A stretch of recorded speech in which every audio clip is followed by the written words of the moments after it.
मराठी भाषिक भक्त समाजास सहज समजावे म्हणून हिंदी भाषेतून मराठी भाषेत रूपांतरित करण्यात आलेला आहे.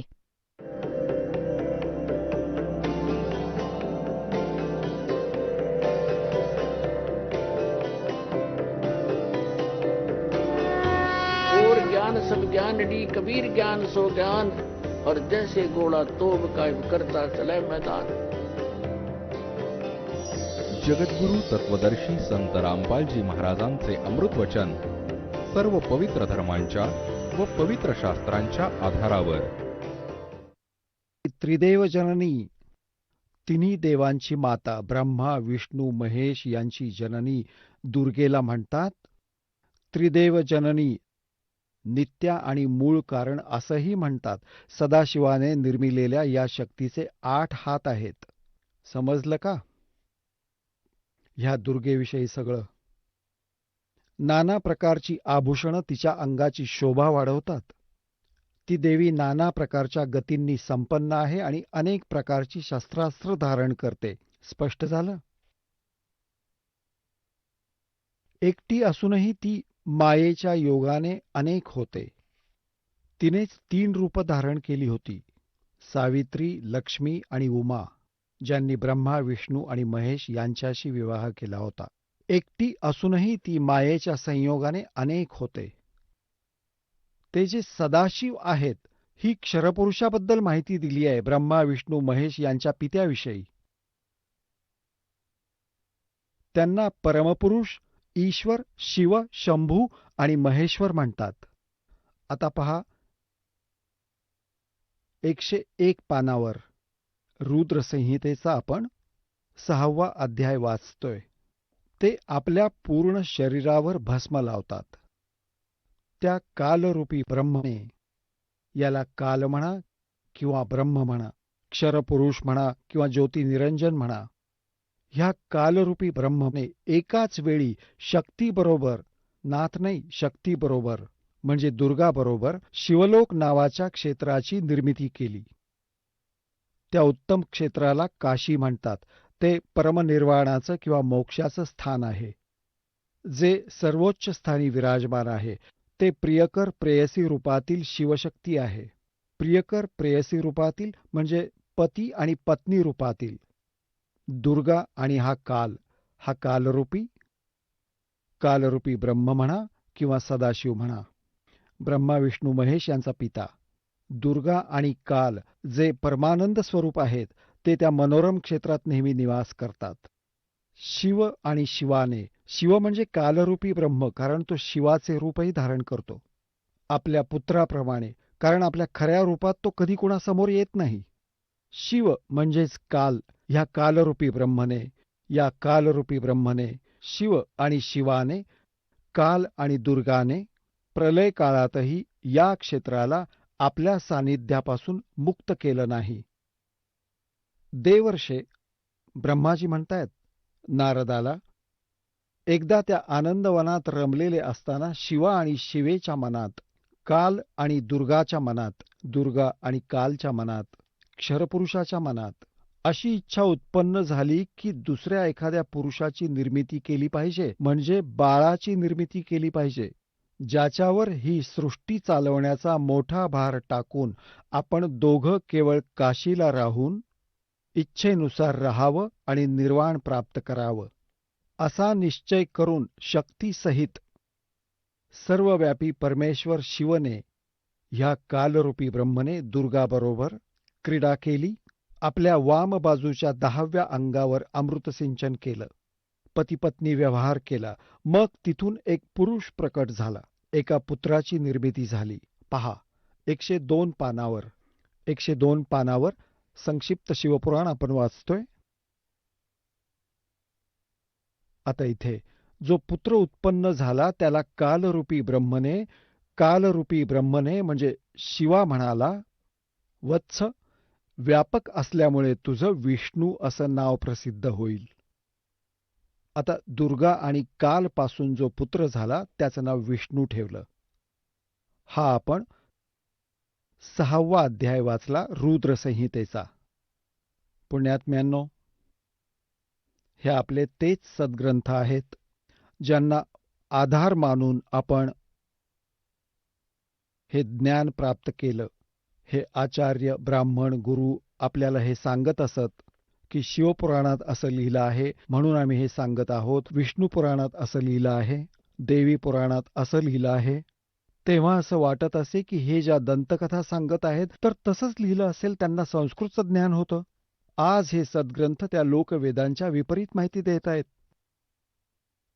आता यातून स्पष्ट झालं, कालरूपी ब्रह्म, सरपुरुष म्हणा, ज्योतनिरंजन म्हणा, काळ म्हणा किंवा त्याला सदाशिव म्हणा, हा ब्रह्मा विष्णू महेश यांचा पिता आहे. आणि दुर्गा म्हणा, प्रकृती म्हणा आणि ही यांची माता आहे. ह्या दोघांच्या संयोगाने श्री विष्णूची उत्पत्ती झाली. हे आपलं शिवपुराण स्पष्ट करतंय. आणि रुद्रसंहितेचा 6वा अध्याय. आता आपल्या 7व्या अध्यायात ब्रह्मा म्हणतायत की माझी उत्पत्ती ही अशीच झाली, दुर्गा आणि काल या दोघांनी मिळून केली. हे पहा, ही रुद्रसंहिता आहे आणि हा आपला 6वा अध्याय. इथपर्यंत वाचला. आता 7वा पाहूया. 103 पानावर आहोत. ब्रह्माजी म्हणतात, देवर्षे. ब्रह्माजी म्हणतात नारदाला, देवर्षे. त्यानंतर कल्याणकारी परमेश्वर सांब सदाशिवाने पूर्वीप्रमाणेच प्रयत्न करून, म्हणजे जशी विष्णूची निर्मिती केली, मला आपल्या उजव्या अंगापासून उत्पन्न केलं. त्या महेश्वराने तत्काळ मला आपल्या मायेनं मोहित करून नारायण भगवंताच्या नाभिकमलात ठेवलं आणि लीलापूर्वक मला तिथून प्रकट केलं. अशा प्रकारे त्या कमळापासून पुत्राच्या रूपात माझा हिरण्यगर्भाचा जन्म झाला. आता पुण्यात्म्यांनो, इथं अनुवाद करणारा जरा विचलित झाला आहे. त्याने विचार केला की आता शिवापासूनच शिवाची उत्पत्ती कशी लिहू, कारण अनुवाद करणाराही तत्वज्ञान जाणणारा नव्हता. पण म्हणतात ना, सत्य लपून राहत नाही. चोर चुरावे तुंबड़ी गाड्डे पानी में, वो गाड्डे हुआ ऊपर आवे ना, सच्चाई छानी ना. आता पहा, याच रुद्रसंहितेत जी आपण वाचतोय, श्री शिवपुराणात याचा पुरावा दाखवतो मी. ही आता रुद्रसंहिताच चालू आहे आणि संक्षिप्त शिवपुराण 110व्या पानावर आपण आता वाचूया. 9व्या अध्यायाचा इथे अंत होतो, शेवट आहे.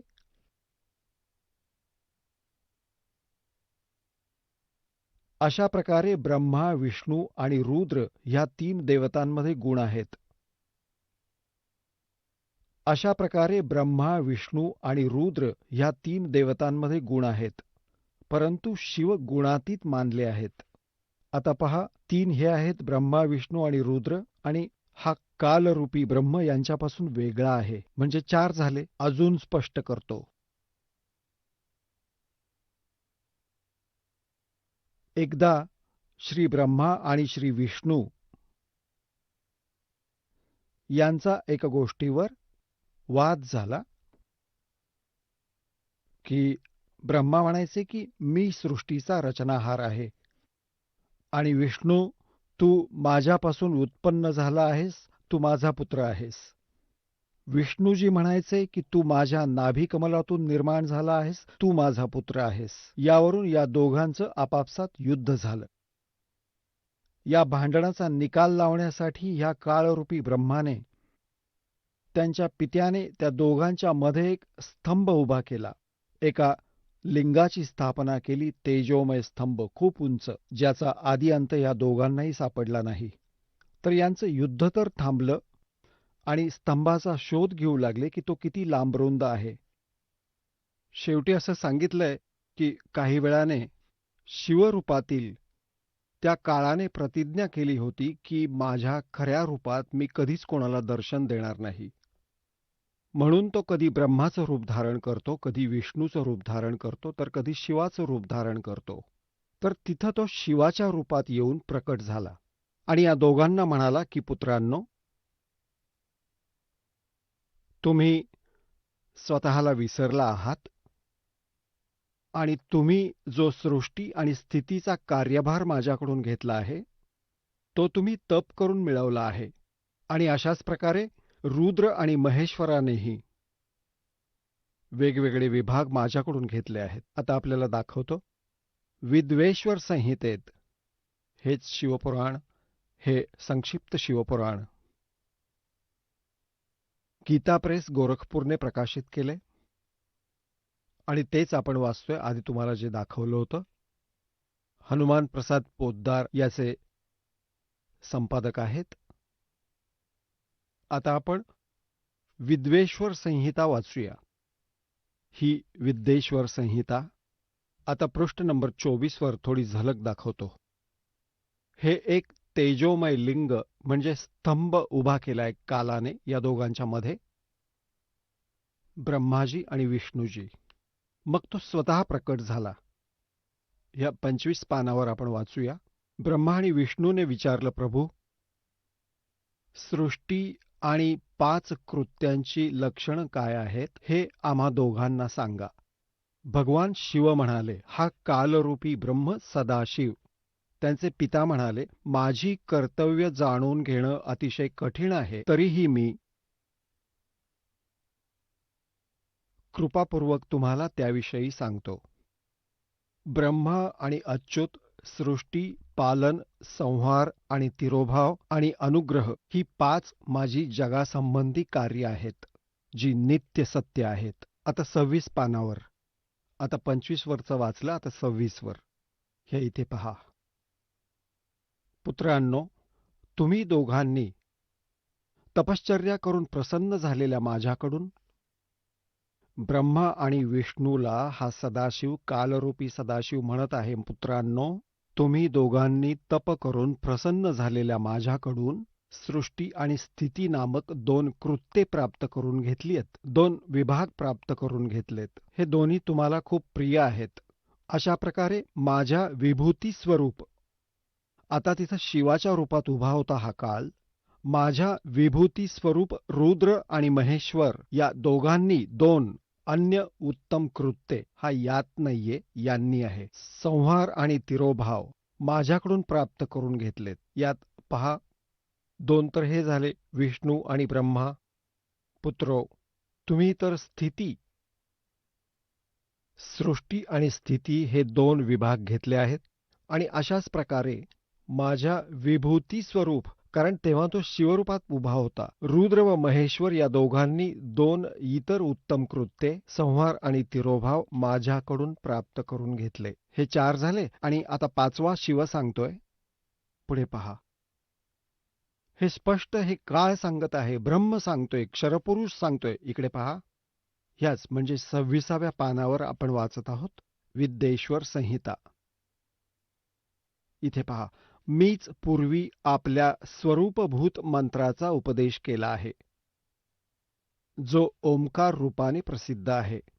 तो मंगलकारी मंत्र आहे. सगळ्यात आधी माझ्या मुखातून ओंकार म्हणजे ओम प्रकटला, जो माझ्या स्वरूपाचा बोध करून देतो. ओंकार वाचक आहे, मी वाच्य आहे. हा मंत्र माझे स्वरूप आहे. रोज ओंकाराचं सतत स्मरण केल्यास माझंच निरंतर स्मरण होतं. माझ्या उत्तरेकडील मुखाने अकाराचं, पश्चिम मुखातून उकाराचं, दक्षिण मुखातून मकाराचं, पूर्वेकडील मुखाने बिंदूचं आणि मधल्या मुखातून नादाचं प्रकटीकरण झालं. ह्या 5 अवयवांनी युक्त, अशा प्रकारे 5 अवयवांनी युक्त ओंकाराचा विस्तार झाला आहे. ह्या सर्व अवयवांचं एकत्रीकरण होऊन हे प्रणव ओम नावाचं एक अक्षर झालं. गीतेतील 8व्या अध्यायातील श्लोक नंबर 13 मधील गीताज्ञान देणारे हे ब्रह्म, हे क्षरपुरुष श्रीकृष्णामध्ये प्रवेश करून सांगतो आहे, ओम इति एकाक्षरम. श्रीमद भगवद्गीता अध्याय नंबर 8च्या श्लोक नंबर 13 मध्ये. गीता ज्ञानदाता हा ब्रह्म आहे, क्षरपुरुष आहे. श्रीकृष्णाच्या शरीरात प्रवेश करून बोलत आहे. आपला पुत्र विष्णूच्या शरीरात समजा. आणि तो सांगत आहे की ओम इति एकाक्षरम ब्रह्मव्यवहारण माम अनुस्मरण य परियाती त्यजन देहम सयाती परमाम गतिम. माम ब्रह्म, माझ्या ब्रह्मचं केवळ एक ओम अक्षर आहे, नथिंग एल्स. उच्चार करून स्मरण करत यत् प्रयाती त्यजम देहम स याती परमाम गतीम. हे शरीर सोडून जाते वेळी याचं स्मरण करत करत जातो, म्हणजे अंतिम वेळी सुद्धा याचंच स्मरण करत हे शरीर सोडतो. स याती परमाम गतीम, त्याला माझ्या ओम नावाने लाभणारी ती परमगती प्राप्त होते. यावरूनही हे सिद्ध होते की गीता ही हा कालच सांगतो आहे, जो ब्रह्मा विष्णू महेश यांचा पिता आहे. आता पुढे पहा, यांनी कुठं गडबड केली आहे. अनुवादकारांनी यात चुकीचा मंत्र घातला आहे. आपण हे इथं वाचत आहोत. ह्या सर्व अवयवांचं एकत्रीकरण होऊन हे प्रणव ओम नावाचं एक अक्षर झालं. आणि गीतेच्या अध्याय 8 श्लोक क्रमांक 13 मध्येही सांगितलंय ओम इति एकाक्षरम. ब्रह्म व्यवहारण माम अनुसमरण यह प्रयाति तदम देहम स याति परमाम गति. आता पहा, इथं यांनी गडबड केली आहे. यांनी ओम नमः शिवाय हा पंचाक्षरी मंत्र सांगितला आहे. हे चुकीचं आहे, पूर्ण चुकीचं आहे. इथं लिहिलं आहे की या सर्व अवयवांचं एकत्रीकरण होऊन हे प्रणव ओम नावाचं अक्षर तयार झालं. हे चुकीचं आहे. ओम नमः शिवाय हा मंत्र चुकीचा आहे. हे शास्त्रविधींचं मनमानी आचरण आहे. असं नाही केलं पाहिजे. पुण्यात्म्यांनो, आजपासून 600 वर्षांपूर्वी परमात्म्याने जवळजवळ साधारण 600 वर्षांपूर्वी हे अमृत ज्ञान आपल्या अमृतवाणीतून सच्चिदानंद घन ब्रह्माच्या वाणीतून सांगितलं होतं. श्रीमद भगवद्गीता अध्याय 4च्या श्लोक क्रमांक 25 ते 31 पर्यंत ज्या साधकांनी जी जी साधना केली आहे, कोणी देवतांची पूजा केली, कोणी स्वाध्याय करतात, कोणी प्राणायाम आदी करतात, आणि कोणी तीक्ष्ण अहिंसावादी व्रत करून आपली साधना करतात, जसं तोंडावर पट्टी बांधून अनवाणी पायांनी फिरतात. कोणी स्वाध्याय करतात, गीतेचा नित्य पाठ करतात, कोणी वेदांचं पठण करतात, तर कोणी कुठल्या प्रकारे. म्हणतात सर्व साधक आपापल्या साधनेला पापनाशक समजतात. पण 4थ्या अध्यायात श्लोक नंबर 32 मध्ये म्हटलंय की त्या सच्चिदानंद घनब्रह्माच्या वाणीमध्ये या यज्ञांचं ज्ञान आहे. यज्ञ म्हणजे धार्मिक अनुष्ठानांचं ज्ञान विस्ताराने दिलं गेलं आहे. ते 4थ्या अध्यायात आहे. 34व्या श्लोकात सांगितलंय की त्या सच्चिदानंद घनब्रह्माच्या वाणीमधून, म्हणजे जे ज्ञान स्वतः परमेश्वराने आपल्या मुखकमलातून सांगितलं आहे, ती सच्चिदानंद घनब्रह्माची वाणी ब्रह्ममुखाने सांगितली आहे. ते तत्वज्ञान आहे. 4थ्या अध्यायाच्या 34व्या श्लोकात सांगितले की हे तत्वज्ञान तू तत्वदर्शी संतांकडे जाऊन समजून घे. गीता ज्ञान देणारा म्हणतो मला माहिती नाही. आता पहा, श्रीमद भगवद्गीता गीता प्रेस गोरखपूर यांनी प्रकाशित केली. जयदयाल गोयंदका यांनी अनुवाद केला आहे.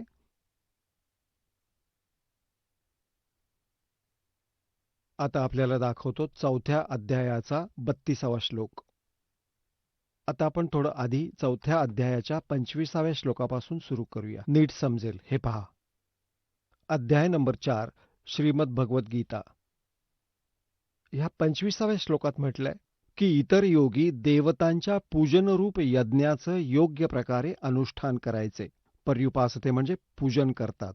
याचा अर्थ आहे की काही योगी साधक देवतांचं पूजन, यज्ञ म्हणजे धार्मिक अनुष्ठान करतात, पूजा करतात, पर्युपासते.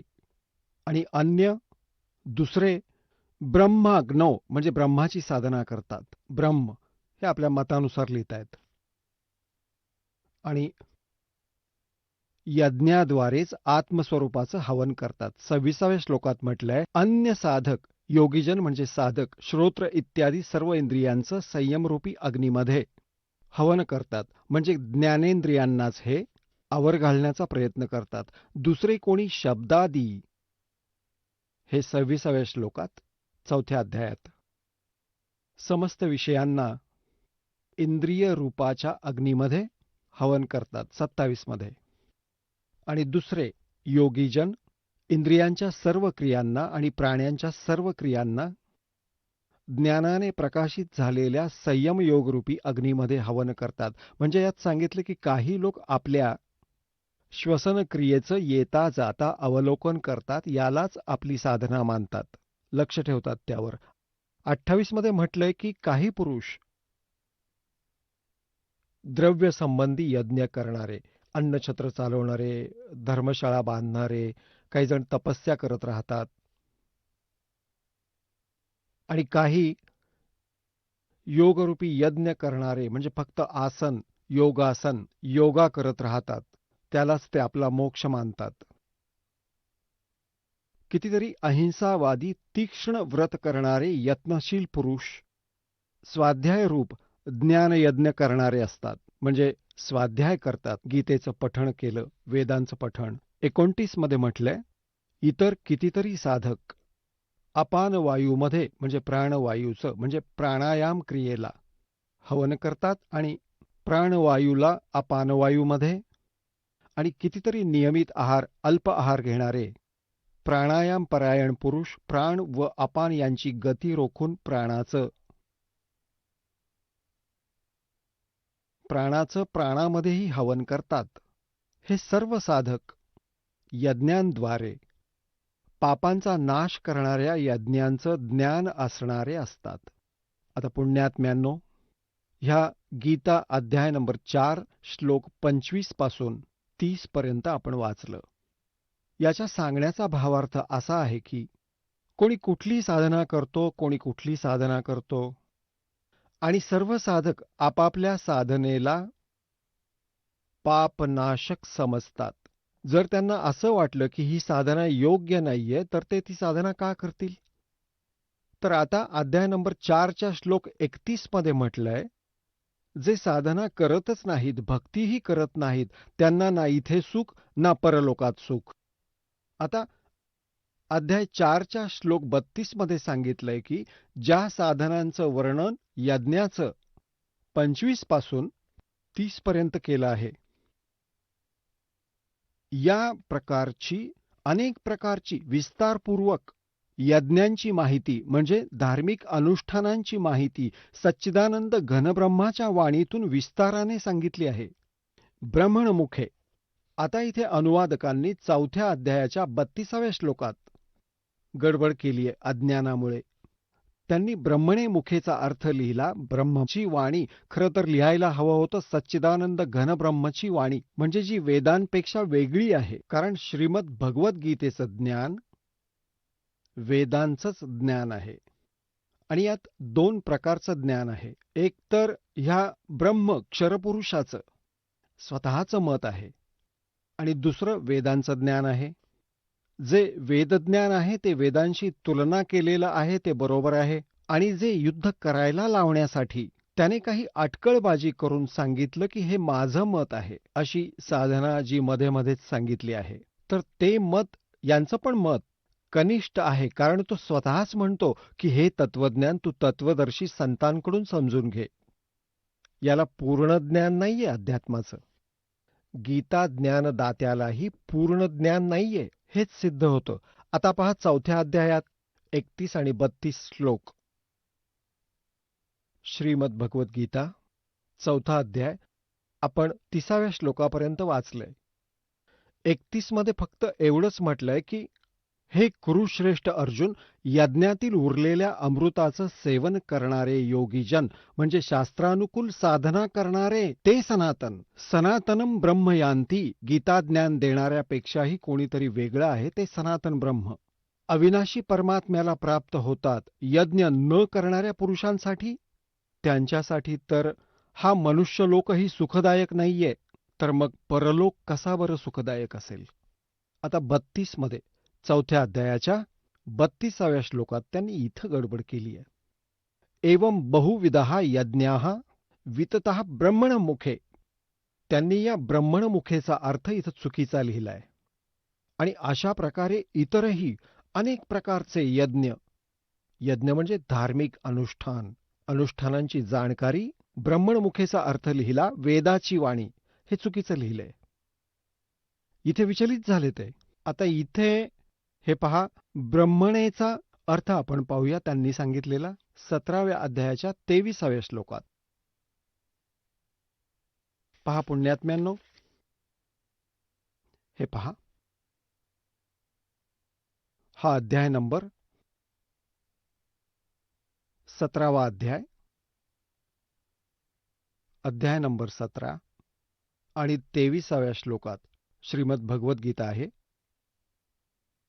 ओम तत् सत इति निर्देशः ब्रह्मणः त्रिविधः स्मृतः. वा वा. आता इथे ओम ओम तत् तत् सत सत इति म्हणजे असे, त्रिविध 3 प्रकारचे, ब्रह्मण म्हणजे सच्चिदानंद घनब्रह्मचे नाव म्हटलं आहे. ब्रह्मण हा म्हणजे सच्चिदानंद घनब्रह्म म्हणजेच परम अक्षर ब्रह्म, पूर्ण परमात्मा, सच्चिदानंद घनब्रह्म. आता पुन्हा येऊया 4थ्या अध्यायाकडे. 32व्या श्लोकात 4थ्या अध्यायाचा हा 32वा श्लोक. आता आपण याचा अनुवाद इथे ठेवूया.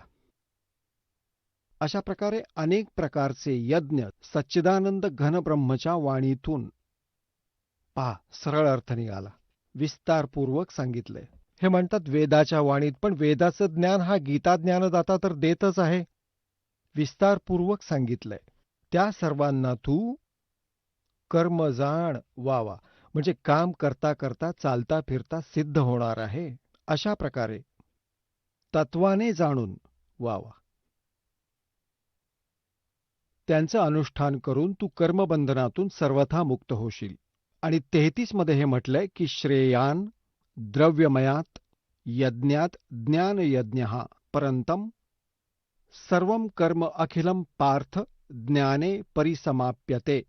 याचा अर्थ असा आहे की अज्ञानता वशबिना अंधाधुंद, तसंच द्रव्याचं ज्ञान करण्यापेक्षा आधी ज्ञानयज्ञ श्रेष्ठ आहे, तो समज. हे पहा 33व्या श्लोकात, हे परमोत्तम अर्जुन, द्रव्याचं ज्ञान करण्यापेक्षा ज्ञानयज्ञ अत्यंत श्रेष्ठ आहे. ज्ञानयज्ञ म्हणजे तत्वज्ञान, जे सच्चिदानंद घनब्रह्मच्या वाणीतून सांगितले ते समज. या प्रकारे संपूर्ण कर्म ज्ञानामध्ये समाप्त होतं. आता 34 मध्ये म्हटलंय त्या ज्ञानाला, कुठलं ज्ञान? जे सच्चिदानंद घनब्रह्मच्या वाणीतून विस्तारपूर्वक सांगितले ते तत्वज्ञान आहे. 4थ्या अध्यायाच्या 32व्या श्लोकात. आता 4थ्या अध्यायाच्या 34व्या श्लोकात त्या तत्वज्ञानाची माहिती 4थ्या अध्यायाच्या 34व्या श्लोकात गीता ज्ञान देणारा म्हणतो त्या ज्ञानाला, जे सच्चिदानंद घनब्रह्माच्या वाणीतून सांगितलं गेलंय, तू तत्वदर्शी ज्ञानींकडे जाऊन समजून घे. त्यांना भलाभला आदराने दंडवत घालून, त्यांची सेवा करून आणि कपट सोडून सरळपणे प्रश्न विचारल्यास ते परमात्म तत्वाला योग्यपणे जाणणारे ज्ञानी महात्मा तत्वदर्शी तत्वज्ञानाचा उपदेश करतील. आता पुण्यात्म्यांनो, आपला पवित्र सद्ग्रंथ श्रीमद भगवद्गीता किती निर्णायक ज्ञान देतोय हा. आणि हे अज्ञानी आचार्य, गुरु, मंडळेश्वर, हे ब्राह्मण आजपर्यंत या सद्ग्रंथांना ना स्वतः समजू शकले ना आपल्याला समजावू शकले. दंतकथा, लोकवेद सांगत राहिले आम्हाला. कबीर परमेश्वरजी सांगतात, आपल्याला समजावू इच्छितात की पीछे लग गया जाऊं था मैं लोक वेद के साथ, रस्ते में सतगुरु मिल गए, दीपक दे दिया हाथ. लोकवेद दंतकथांमध्ये आपण आधी ऐकलं की ब्रह्मा, विष्णू, महेश अजरामर आहेत. त्यांचे कोणी माता पिता नाहीत. सर्वेश्वर, महेश्वर. ओम नमः शिवाय, ओम भगवते वासुदेवाय मंत्रांचा जप करा. नाही, गीतेमध्ये फक्त सांगितलंय की ब्रह्म म्हणतात, माझी साधना करायची असेल तर केवळ ओम, नथिंग एल्स. ओम इति एकाक्षरम, ओम इति एकाक्षरम ब्रह्मव्यवहारण माम अनुस्मरण य पर्याती त्यजन देहम सयाती परमाम गतीम. आणि सच्चिदानंद घनब्रह्म परमक्षर ब्रह्मची साधना करायची असेल तर 17व्या अध्यायाच्या 23व्या श्लोकात म्हटलंय की ओम तत्सदिती निर्देशो ब्रह्मणः त्रिविधः स्मृतः. त्या सच्चिदानंद घनब्रह्मची साधना करायची असेल तर तत्वदर्शी संत सांगतात की त्यासाठी हा कोडवर्ड आहे ओम. हा ब्रह्मचा जप आहे. आणि तत् तर अक्षर पुरुषाचा, जसं सृष्टी रचनेत आधी सांगितलं होतं की अचिंतच्या वचनातून अक्षर पुरुषाची उत्पत्ती झाली होती. आणि स्वतः हे परमाक्षर ब्रह्म, ओव्हरऑल कंट्रोलर, सर्वांचा स्वामी कबीर देव आहेत. त्यांचा हा सत मंत्र आहे. हे 3 मंत्र आहेत. ओम तत् सत. ओम ब्रह्म क्षर पुरुषाचा, क्षर ब्रह्मचा, आणि हा अक्षर पुरुषाचा आहे, सांकेतिक आहे. आणि सत हा परमक्षर पुरुषाचा, सच्चिदानंद घन ब्रह्मचा मंत्र आहे जप करण्याचा. ह्या तिन्हींची एकत्र साधना करायची असते. आणि त्यामुळे त्या परमपिता परमात्म्याची प्राप्ती होते, परमक्षर ब्रह्मची. हे तत् आणि सत सांकेतिक शब्द आहेत. हे दास सांगू शकतो. या पृथ्वीवर कोणाकडेही हा मंत्र नाहीये. आणि ह्या दासाकडून मंत्र प्राप्त करून जर कोणी स्वतःला स्वयंभू गुरु म्हणवत असेल तर तो आपला शत्रू आहे. तो नकली डुप्लिकेट लायसेन्स किंवा पासपोर्ट बनवत आहे. तुम्हीही अपराधी आणि तुम्हालाही दोषी बनवत आहे. आता तो सच्चिदानंद घनब्रह्माच्या वाणीतून वा आजपासून 600 वर्षांपूर्वी लिहिलं होतं ते दाखवतो कबीर सागरमध्ये. ही पहा त्या सच्चिदानंद घनब्रह्मची वाणी, कबीर वाणी. हा कबीर सागर आहे. हा पहा किती जाडजूड, किती यात विस्ताराने लिहिलं आहे. आणि हा कबीर सागर आहे. याचे 11 भाग आहेत. खेमराज श्रीकृष्णदास प्रकाशन मुंबई यांनी प्रकाशित केलाय. कबीर सागर, ज्ञानसागर. कबीर पंथी भारत पथिक स्वामी युगलानंद विहारी द्वारा परिष्कृत. हा कबीरपंथीयांनी ठीक केलेला आहे. इथे मुद्रक व प्रकाशक आहेत खेमराज श्रीकृष्णदास, अध्यक्ष श्री व्यंकटेश्वर प्रेस, खेमराज श्रीकृष्णदास मार्ग, मुंबई. आता यात दाखवतो तुम्हाला. आता पहा पृष्ठ नंबर. हा आहे ज्ञानबोध, कबीर सागरमधील ज्ञानबोध. 20 पृष्ठावर ज्ञानबोध आणि इथे आहे बोधसागर. ज्ञानबोधात बोधसागर. हे 21व्या पानावर आहे. परमात्मा कबीर साहेबांनी आपला प्रिय आत्मा धर्मदासाला सांगितलं.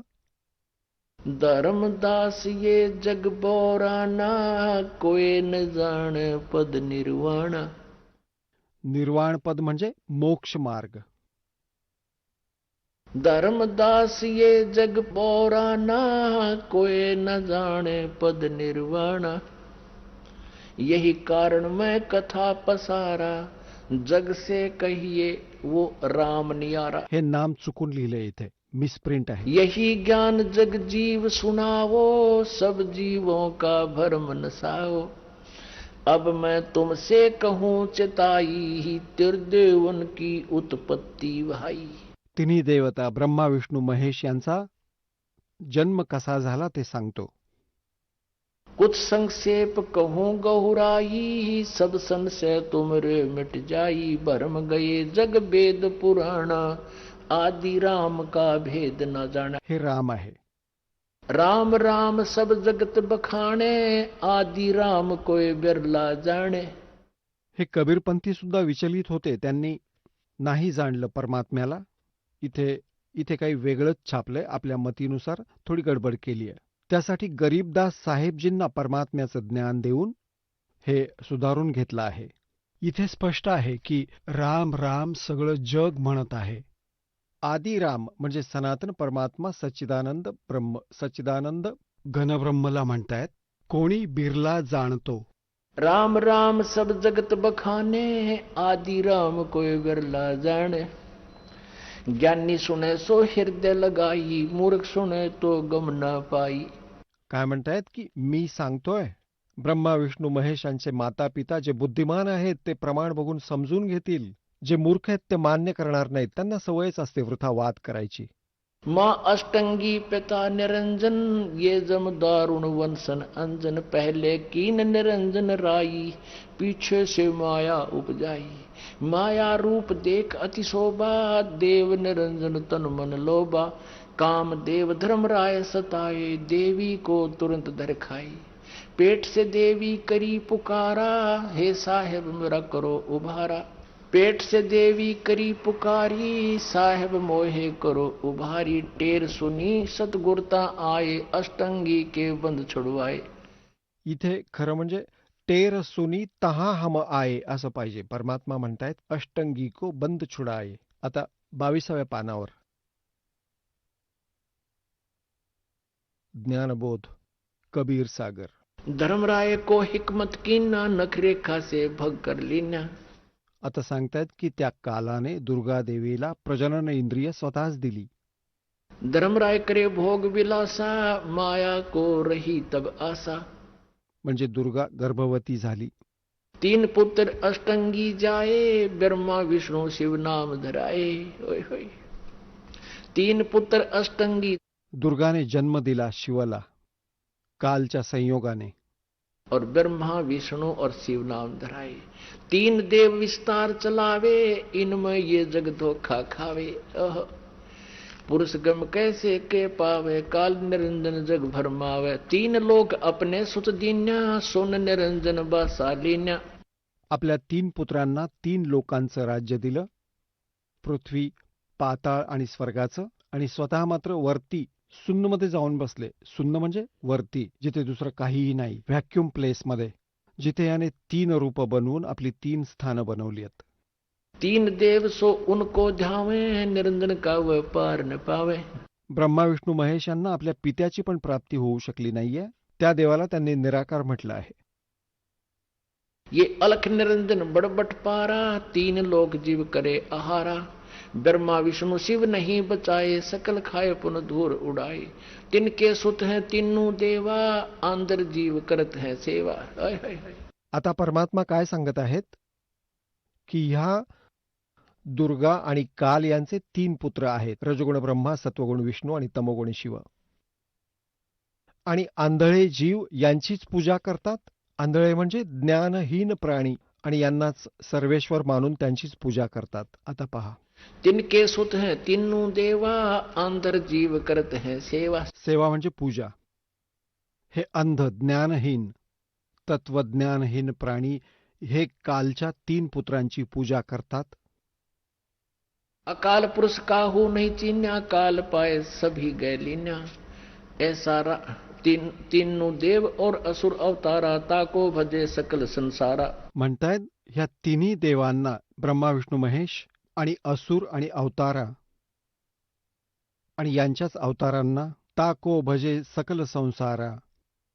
तीनों गुण का यह विस्तारा धर्मदास में कहो पुकारा. आता परमेश्वर कबीर म्हणतायत, गुण तीनों की भक्ति में ये भूल पड़ो संसार. कह कबीर निज नाम बिना कैसे उतरो पार. आता परमात्म्याने म्हटले की 3 गुण का ये विस्तारा, रजगुण ब्रह्मा, तत्वगुण विष्णू आणि तमोगुण शिव. गुण तीनों की भक्ति में भूल पड़ो संसार. कह कबीर निज नाम बिन कैसे उतरे पार. निज राम बिन, निज राम, राम म्हणा. हे पुण्यात्म्यांनो, आता हे स्पष्ट करावं लागेल की रजोगुण ब्रह्मा, सत्वगुण विष्णू आणि तमोगुण शंकर आहेत. आणि आता गीतेचं थोडं रहस्य तुम्हाला सांगतो. गीतेमध्येही हाच पुरावा दिलाय या तिघांच्या रचनेबद्दल, जन्माबद्दल. हे पहा, मार्कंडेय पुराणात हे 3 गुण काय आहेत हे सांगितलंय. हे आहे मार्कंडेय पुराण, गीता प्रेस गोरखपूर यांनी प्रकाशित केलंय. गीता प्रेस गोरखपूर यांनी प्रकाशित केले. याच्या पान क्रमांक 123 वर तुम्हाला दाखवतो. हे पृष्ठ 123, आणि इथे पहा,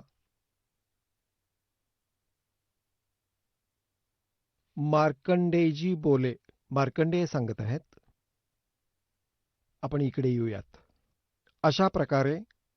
अशा प्रकारे स्वयंभू परमात्म्याच्या 3 अवस्था असतात.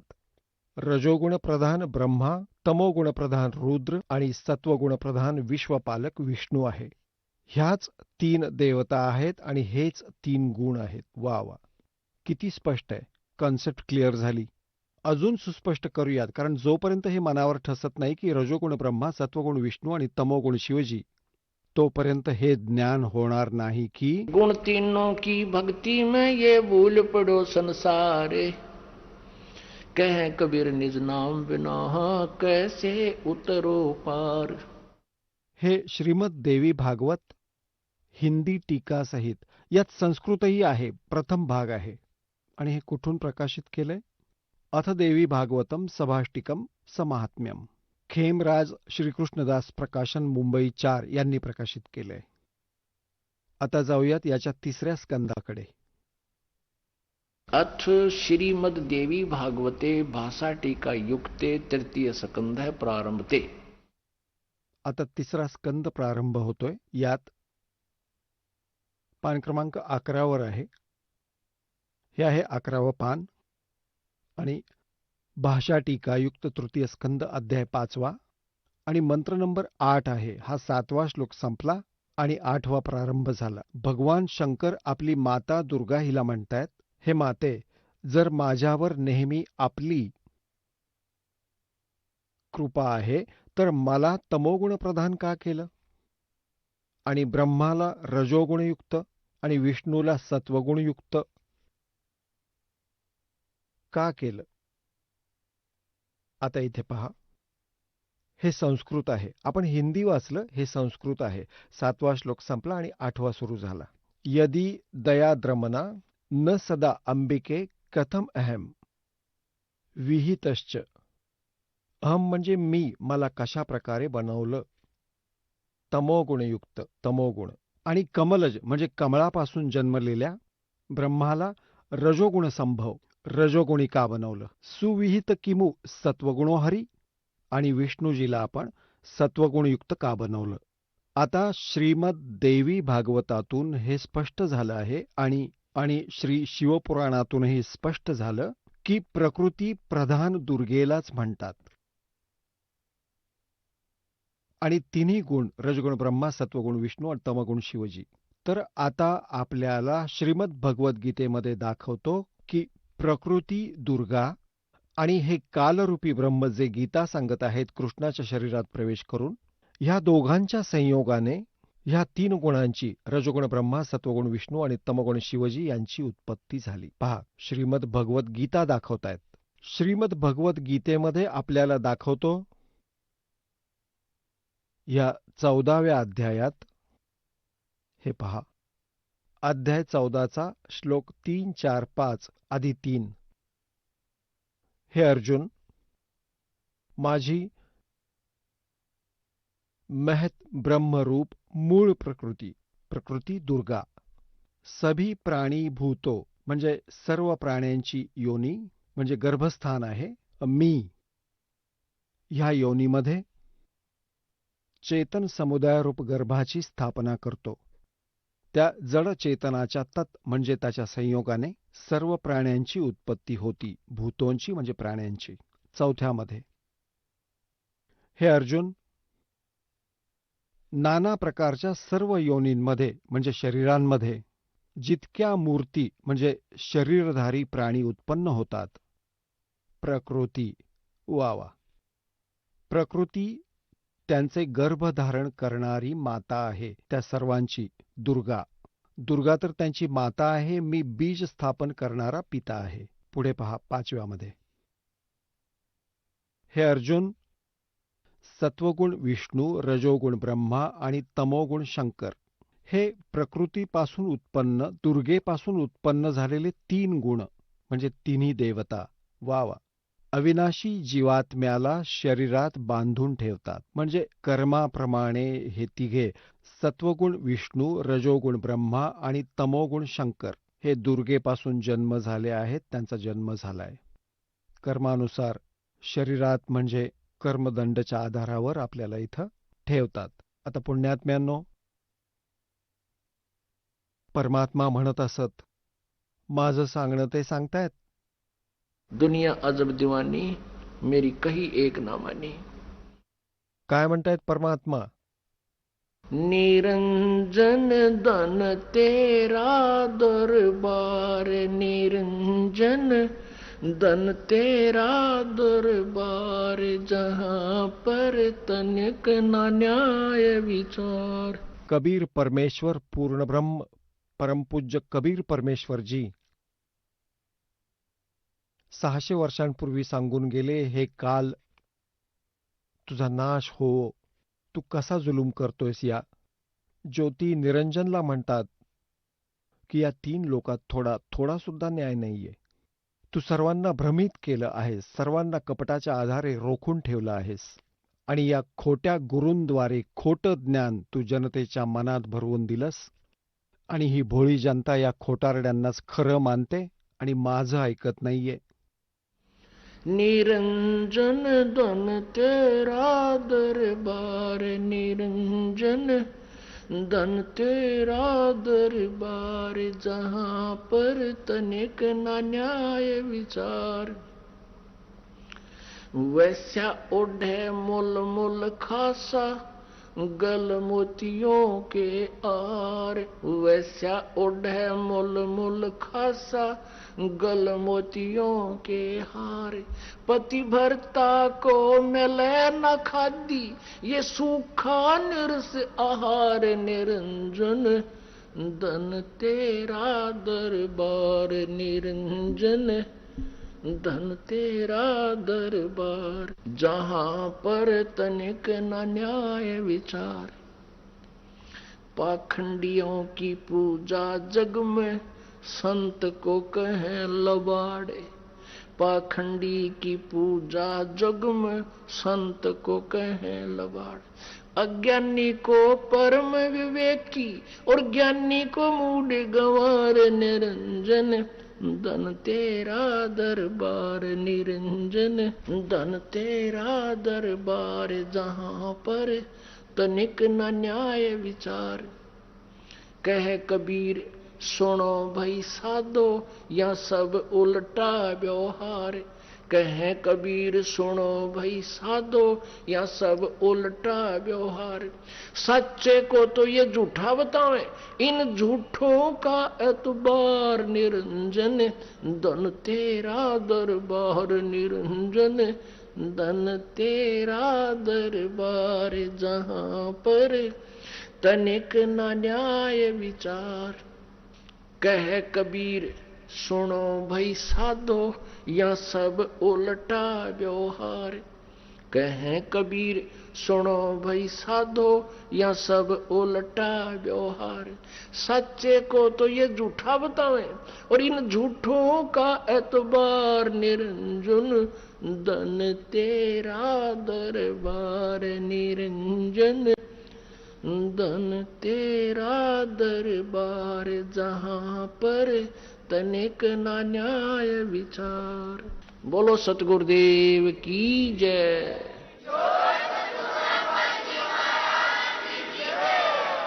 चला आता आपण त्या श्रद्धाळूंचे अनुभव जाणून घेऊयात, ज्यांनी जगद्गुरू तत्वदर्शी संत रामपालजी महाराजांकडून दीक्षा प्राप्त केलेली आहे, तसेच त्यांच्याद्वारा सांगितलेल्या भक्ती मार्गावर चालत आहेत.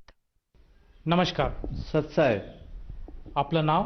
देवीदास दिगंबरजी गावंडे, आपण कोठून आलात? पन्नाशी लेआउट, नागपूर, महाराष्ट्र. आपला व्यवसाय काय आहे? माझा व्यवसाय शेतीचा होता आणि माझे वडील पण शेतीच करत होते, त्यांच्यामुळे पण मी शेतीचा व्यवसाय निवडला गेला. संत रामपालजी महाराजांची गुरुदीक्षा आपण कधी घेतली? 23/1/2009 मध्ये. संत रामपालजी महाराजांची गुरुदीक्षा घेण्या अगोदर आपण व आपला परिवार कोणती भक्ती साधना करत होतात? संत रामपालजी महाराजांची शरणागतीला जाण्याच्या अगोदर मी वारकरी पंथाशी, माझे आई वडील सगळे जुळले होते, तर मी तोच वारकरी पंथातच जुळल्या गेलो आणि तीच भक्ती करत होतो. मी दरवर्षी पंढरपूरला जायचं, हरिपाठ करायचा, अभंग घ्यायचे. हरिपाठ करीत असताना त्याच्यातनी ना कडे ते कडे, कडे ते नावाडे गुरुविने, अजपा जपने उलटी प्राणाचा येती मनाचा निर्धार वशे, अशा प्रकारचे मी अभंग म्हणत होतो. पण त्या अभंगाच्या माध्यमातून मला समाधान वाटत नव्हतं. का अजपा जप म्हणजे काय आहे, ना कडे ते कडे म्हणजे बा गुरुशिवाय मार्ग कळणार नाही असं होतं. पण हे मला त्याच्यापूर्वी कळलं नव्हतं वारकरी पंथात असताना. अशा करता करता मी एकादशी करायचा गावामध्ये. दर पंधरवाडीला गावातली एकादशी केल्यानंतर दुसऱ्या दिवसाला मला जेवण मिळायचं. आम्ही हरिपाठाला असताना प्रत्येक कोण्या गावाचा गणेशाचा काही कार्यक्रम असला त्या ठिकाणी आम्ही हरिपाठ नेत होतो. तिथून आम्हाला दक्षिणा मिळायची. असे प्रत्येक आमचा हरिपाठ चांगल्या तऱ्हेनं गाजला होता. पण मनाला समाधान नव्हतं. मनाला समाधान याच्यासाठी नव्हतं की सद्गुरू वाचून सापडेना सोय, धरावे ते पाया आधी अंधी, सद्गुरू खोज रे प्यारे जगमे दुर्लभ रसनी. म्हणजे सद्गुरूशिवाय भक्ती मिळायची नाही. आणि माऊली पण ते सांगत होती, ना कडे ते कडे, कडे ते नावाडे गुरुविने, गुरुशिवाय मार्ग कळणार नाही. इकडे एक तुकाराम महाराज पण सांगत होते की नमीला गणपती माऊली सारजा, आता गुरुराया दंड होतो. अशा पद्धतीचे सगळे संत गुरु महाराजाबद्दल सांगत होते. पण तशा पद्धतीचे गुरु मला काही सापडले नाही.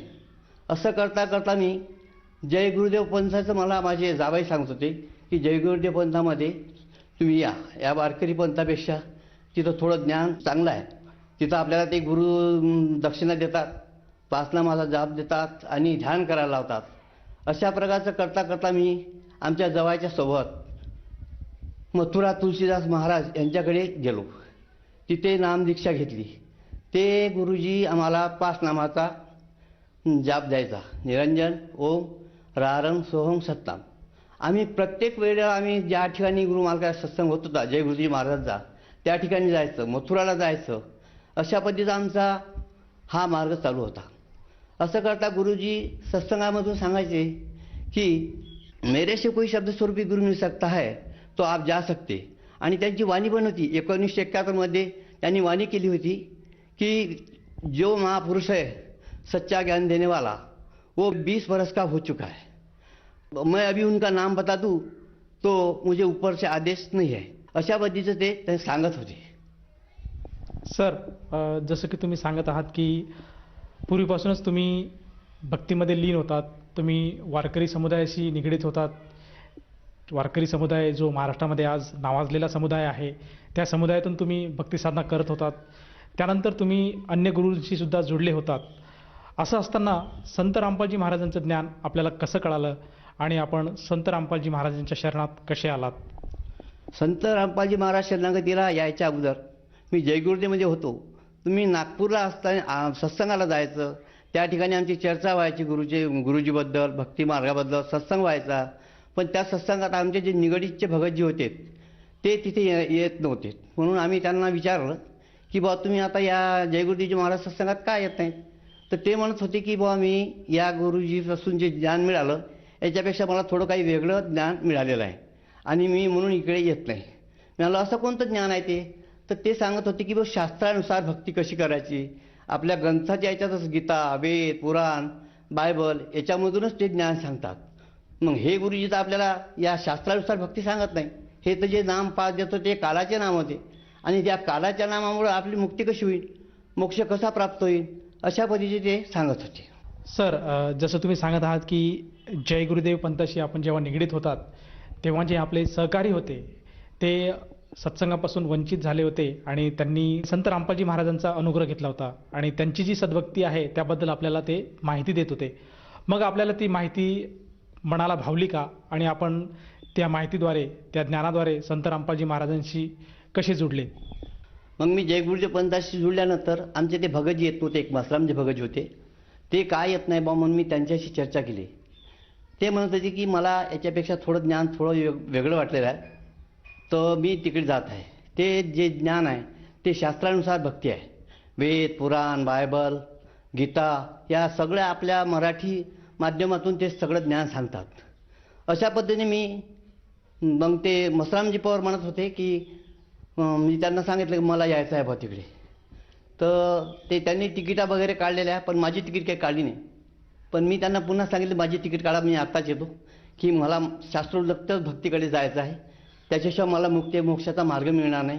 म्हणून मी त्यांच्याकडे गेलो आणि तिकडे गेल्यानंतर मला या भक्तीमध्ये तर काही लाभ मिळाला नाही वारकरी पंथात असताना जय गुरुदेवमध्ये.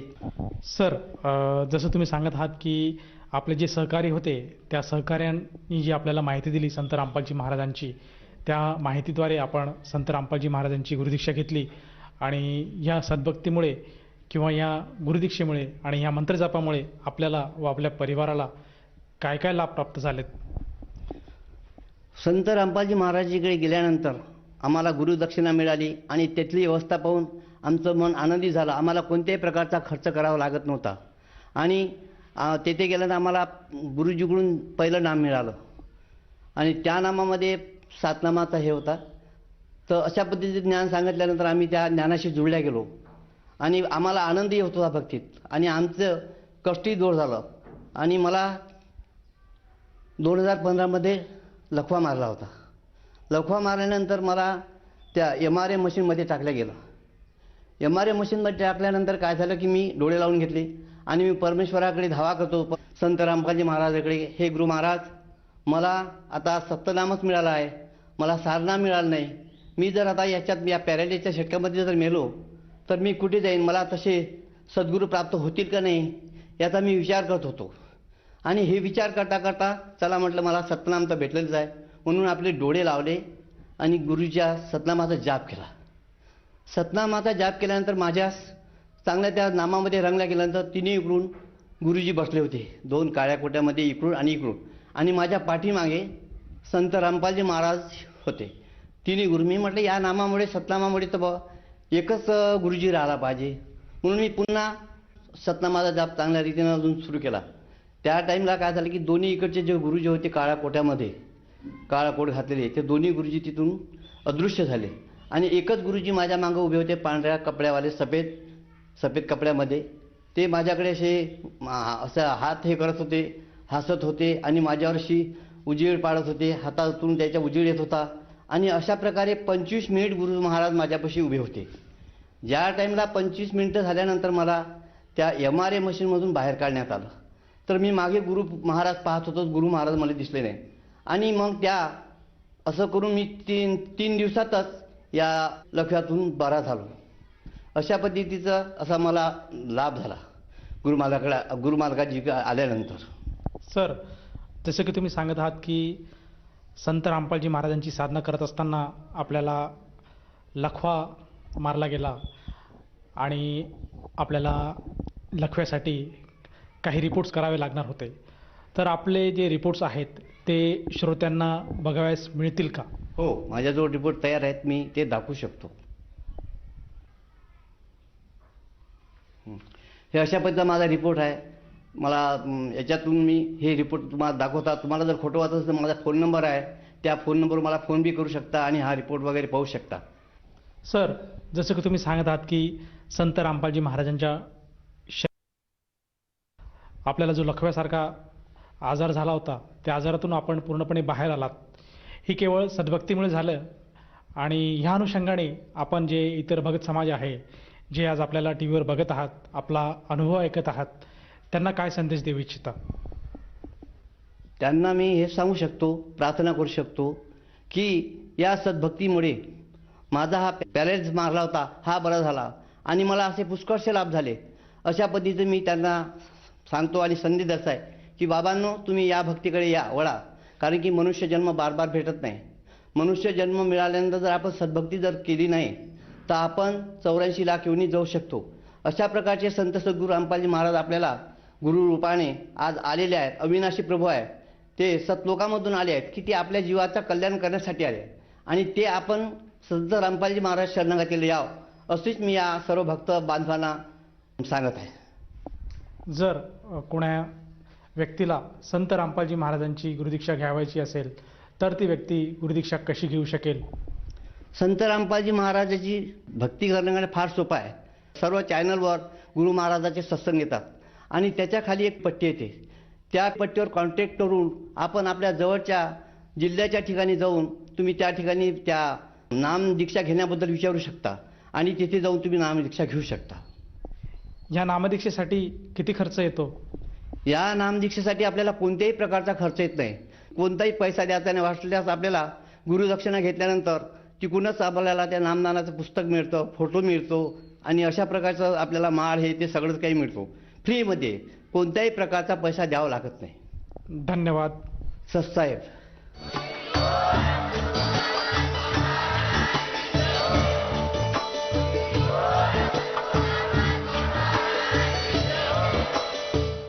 आपण ऐकत होता जगद्गुरु तत्वदर्शी संत रामपालजी महाराजांचे मंगल प्रवचन. निःशुल्क नामदीक्षा प्राप्त करण्यासाठी आणि अधिक माहितीसाठी संपर्क करा 7030303951 7030303952. आमची वेबसाईट आहे www.jagadgururampalji.org. सर्व पवित्र धर्मांच्या व पवित्र शास्त्रांवर आधारित प्रमाणित अनमोल पुस्तक ज्ञानगंगा किंवा जगण्याचा मार्ग यापैकी कोणतेही एक पुस्तक निःशुल्क मागवण्यासाठी आम्हाला आपले पूर्ण नाव, पूर्ण पत्ता, पिनकोड सहित आणि फोन नंबर लिहून 7030303951 7030303952 नंबरवर SMS करू शकता किंवा आम्हाला 7030303950 नंबरवर व्हॉट्सअप देखील करू शकता.